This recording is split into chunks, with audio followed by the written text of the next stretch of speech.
I'm sewing a schoolgirl skirt with a pattern I found online. You're gonna print that out and line it up.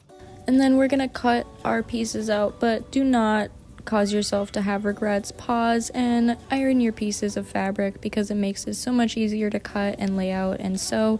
So don't neglect the step that I often do. Roll your fabric up and take it to wherever you're gonna cut it. Everyone has different methods. Check out my video on YouTube for help with that. And then always use a scrap piece to check how your tension's working, your threads matching. I had to go ahead and create my fabric a little bit longer, so I sewed 2 pieces together, and then you're going to make your pleats. Now this is going to be a little bit challenging, and you can do a couple different ways for your pleats. I had to go back and redo them because they were not even. Very frustrating, but this is how I did my pleats. I'm using the guide I printed out, and I'm lining up the dotted line to the straight line. And finally, I was able to get my skirt sides to be the same length. Once you get them the same length, you're going to bring them to your sewing machine and sew the sides together and start working on a zipper and hemming the bottom.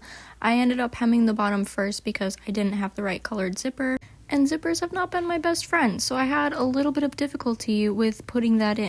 I did a basting stitch along the side here and adjusted my new sewing machine, trying to work with it, learn it. I was having some difficulty with the sewing machine pulling my fabric underneath, so I was messing around and trying to use headers and footers, which I will be explaining soon in a YouTube video as well. I had to replace my bobbin, and I was just dealing with a lot of stuff. I had double checked when I finally was able to sew, and we got the zipper on. So then I started working on the bias tape for the top, which I decided last minute to do because I wanted to clean it up a little bit. Make sure you change your foot to the correct foot.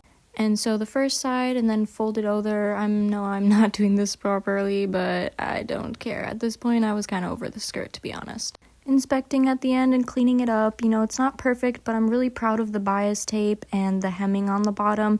Zipper needs some help, but the pleats look so good, you guys. Like, this is such a cute skirt. She's definitely very, very, very short. So that is one thing that I need to consider next time, but it turned out so good and I'm still really proud. Peace out, you guys.